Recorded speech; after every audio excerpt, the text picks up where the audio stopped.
Nagising ang malaking reticulated python o sawa na yan ng isang mag-asawa sa Barangay 13 sa Bacolod City. Ayon sa mag-asawa, posibleng dumaan sa sirang bintana ng nirerentahang kwarto ang sawa.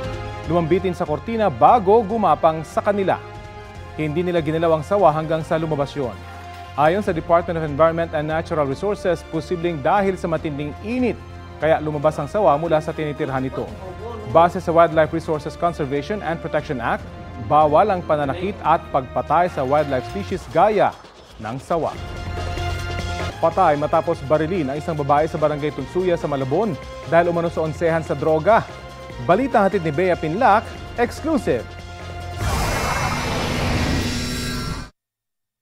Tila mga customer ang dalawang lalaki na to sa isang tindahan sa Barangay Tunsuya sa Malabon nitong linggo. Nang dumaan ang 50 anyos na babaeng ito na dala ang kanyang bike, kinausap siya ng isang lalaki habang ang kasama niya bumunot na pala ng baril at pinaputukan sa ulo ang babae. Naglabas din ng baril ang isa pang lalaki at pinagbabaril pa ang babae bago naglakad paalis. Yung biktima po natin ay pauwi na po sa kanilang bahay. Mukhang inabangan na siya doon kasi tinawag siya eh. Ang isa sa mga gunman bumalik pa matapos ang pamamaril at kinuha na ng litrato ang biktimang nakahandusay sa kalsada at wala ng buhay. May mga grupo po kasi itong mga ma'am. So for confirmation of identity, pinipicturean nila at sinasabi nila sa mga kagrupo nila na tapos na yung trabaho nila kung sila ay inutusan lang. Base sa investigasyon ng pulisya, ang motibo sa pamamaril may kinalaman sa droga. Based sa salaysay ng anak niya ma'am ay onsehan daw po ng droga. May mga nagbabanta daw po sa buhay niya. Yun ang kwento ng nanay niya sa kanya. 2 beses na raw nakulong dati ang biktima dahil sa pagkakasangkot niya umano sa iligal na droga. Ilang oras naman matapos ang pamamaril, nahuli ng pulisya ang isa sa mga suspect. Napag-alamang naaresto na rin ang 26 anyos na suspect nitong buwan dahil naman sa slight physical injuries, grave threats at illegal possession of firearms. Itinanggi niya ang paratang na pamamaril. Hindi po ma'am. Sa abogado na lang po ako magpaliwanag. Ayon sa pulisya, nagpositibo siya sa paraffin test. Tinutugis pa ang isang lalaking kasama sa pamamaril. Reklamong murder ang kahaharapin nila. Bea Pinlac, nagbabalita para sa GMA Integrated News.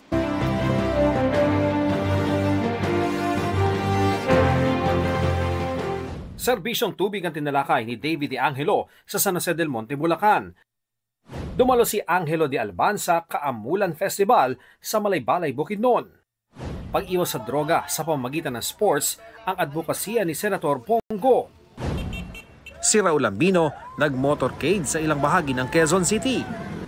Pailaw sa Lubok River sa Bohol ang pag-aaralan ni Senator Lito Lapid. Dumalo sa pagtitipon ng barangay official si Congressman Rodante Marcoleta. Nakipagpulong si Sunny Matula sa health worker sa Roa City, Capiz. Nag-motorcade sa Caloocan si Manny Pacquiao. Panawagan ni Kiko Pangilinan sa gobyerno tugunan ng issue ng overstock rice ng NFA. Sabi ni Ariel Quirobin sa criminology graduates, protektahan ang konstitusyon. Nakisa si Senator Francis Tolentino sa Women's Month celebration sa Taguig. Nangampanya sa Malabon si Congresswoman Camille Villar. Pagpapalakas sa agrikultura ang isinusulong ni Benhar Abalos. Nakipagpulong si Alin Andamo sa mga nagpoprotestang magsasaka sa DAR. Kabuhayan ng maliliit na mangingisda ang sinusulong ni Bam Aquino. Isinusulong ni Mayor Abby Binay ang pagpapaigting ng bakunahan kontra tigdas. Patuloy naming sinusundan ang kampanya ng mga tumatakbong senador sa eleksyon 2025. Ian Cruz nagbabalita para sa GMA Integrated News. Bilang mamamayan ng demokratikong bansa, karapatan po natin mga Pilipino ang makaboto. Sino-sino nga ba ang pupwedeng maging botante? Hindi komplikado ang requirement ng batas para maging rehistradong botante. Sa ilalim po ng Republic Act 8189 o Voters Registration Act of 1996, kailangan mamamayan sila ng Pilipinas at edad 18 pataas pagdating ng eleksyon. Bago naman ang eleksyon, hindi dapat bababa sa 1 taon ng residente ng Pilipinas habang higit 6 na buwan kang residente sa iyong lungsod o bayan kung saan ka boboto. Pero mayroon ding mga nadidisqualify o yung mga taong hindi pinapayagang makaboto. Kabilang po dyan yung mga sinesentensyahan ng pagkakakulong ng mahigit 1 taon. Mga napatunayang nagtaksil sa pamahalaan sa pamamagitan ng rebelyon, sedisyon o iba pang krimen na may kinalaman sa national security. Pati mga idineklarang insane o incompetent ng angkop na mga otoridad. Sa kabila po niyan, may posibilidad pa rin namang maibalik ang kanilang karapatan na makaboto muli, alinsunod sa batas. Tuwing may paparating po na eleksyon, may itinatakdang petsa ang COMELEC para sa registration period. Pero sa ngayon, hindi na po pwedeng magparehistro ha? Kaya abang-abang na lamang pong muli kung kailan ulit tatanggap ang COMELEC ng mga magpaparehistrong botante. Nakasaad kasi sa batas na dapat wala ng voters registration 120 days bago ang sunod na eleksyon. 90 days naman kung special elections. Sa tinatayang mahigit 115 milyong populasyon ng Pilipinas, ilan nga ba sa atin ang registered voters? Ngayong eleksyon 2025, mahigit 68.4 million ang nakarehistro batay sa datos ng COMELEC. Iba pa riyan ang overseas voters. Noong eleksyon 2022, mahigit 65.8 million ang bilang ng rehistradong botante sa Pilipinas. Pero mahigit 55.4 million lamang ang bumoto. Ibig sabihin po niyan, halos 10.4 million ang rehistrado pero hindi naman bumoto noong 2022. Sa katunayan, mula po 1992, hindi pa lumalagpas sa mahigit 90% ang voter turnout o ang dami ng mga bumoboto kumpara sa kabuang bilang ng mga rehistrado. Kung susuriin naman at kung pagbabatayan ang kasaysayan, karaniwang mas mababa ang voter turnout tuwing midterm elections kaysa sa presidential elections. Sa loob kasi na mahigit 3 dekada, noong 2013 lang, mas mataas ang voter turnout ng midterm elections kumpara sa sinundan nitong presidential elections. Tiyak na may iba't ibang rason kung bakit may mga hindi talaga nakakaboto sa mismong araw ng eleksyon. Pero tandaan, ang karapatang makaboto may kasamang responsibilidad. Isa na dyan, ang pagkilati sa mga nanliligaw na kandidato dahil ang kanilang intensyon dapat totoo.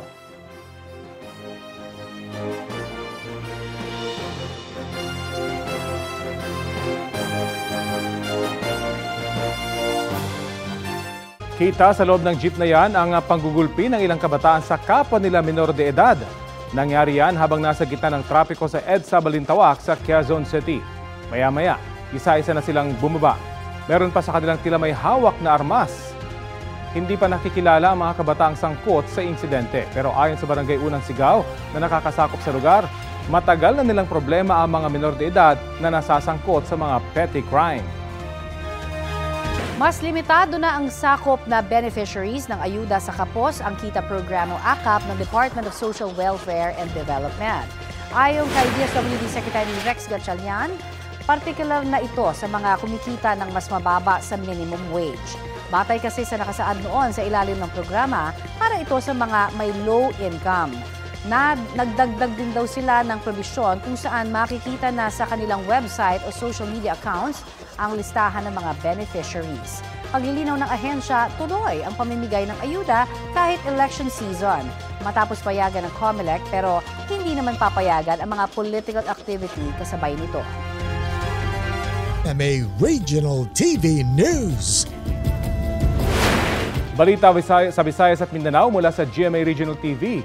Sugatan ang 2 trabahador sa Cebu City matapos silang makuryente. Cecil, paano sila nakuryente? Rafi, aksidente sa trabaho ang dahilan ng pagkakakuryente ng mga biktima. Base sa investigasyon, may pumutok na electric transformer malapit sa ginagawang bahay ng mga trabahador sa Barangay Lahug dito sa Cebu City at dahil dyan naputol ang isang kalapit na linya ng kuryente. Yan ang nasagi ng bitbit na bakal ng 2 trabahador kaya sila nakuryente. Nagtamo ng mga paso sa katawan ang mga biktima na dinala sa ospital. Nahulog ang harapang bahagi ng isang kotse sa ginagawang drainage sa Lapu-Lapu City rito sa Cebu. Nangyari yan nang magpapark na sana ang sasakyan sa katapat na gusali. Kwento ng driver, hindi niya napansin na may bahagi pala ng ginagawang drainage na walang steel plates na nagsisilbing temporary cover. Pinamamadali na ng city engineer ang paglalagay ng mga blocking simento na magsisilbing permanenteng takip ng kanal. Naiangat na mula sa butas ang kotse.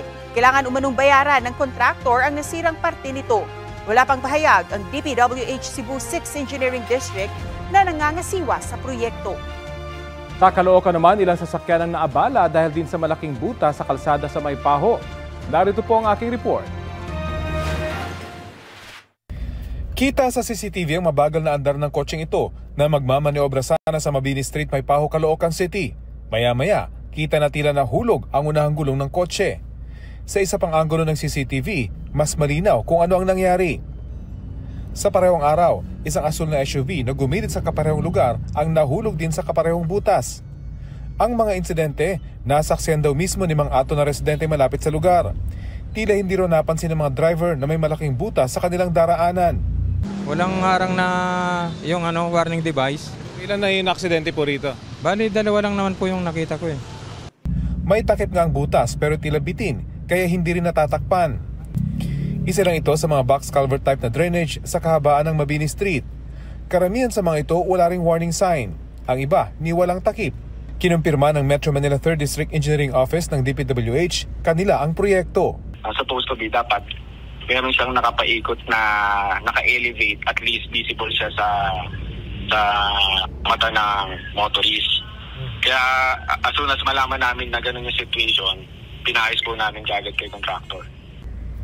Ayon sa mga trabador sa lugar, nakatakda na nilang takpan ang mga ito. Kaya ginagawa na namin kasi bubuhusan na namin. Tapos tatakpan na? Oo, tatakpan na namin para wala nang madisgrasya pa na mga so wala nang maperwisyo ng mga sasakyan. Rafi Tima nagbabalita para sa GMA Integrated News. Mapapatalon kayo sa excitement sa mga bagong tuklas na ganda ng Quezon Province. Yan ang latest destination ng ating favorite biyahero.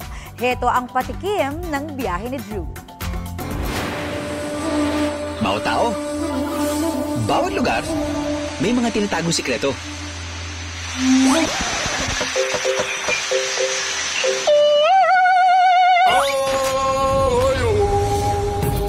Katulad na lang yan sa bayan ng Yinyangan sa Quezon Province. Maaga tayo nagising at nagsimula ngayong araw dahil meron tayong hahanapin.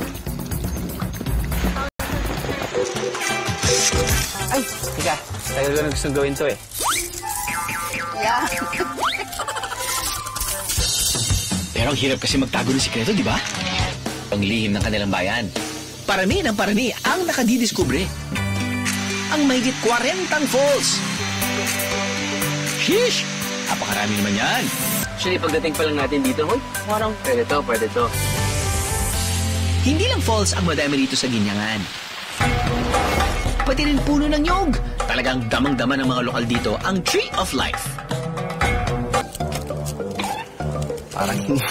Parang hindi ako nagbubuhat ah. Bakal ba ito? Proud na proud na namin ibubunyag sa inyo. Feeling ko, ito yung standard ng texture ng bibingka. Yung moist, chewy. Ang mga petbalong sikreto ng Quezon Province. Eksklusibo. Para sa inyo, Bieros.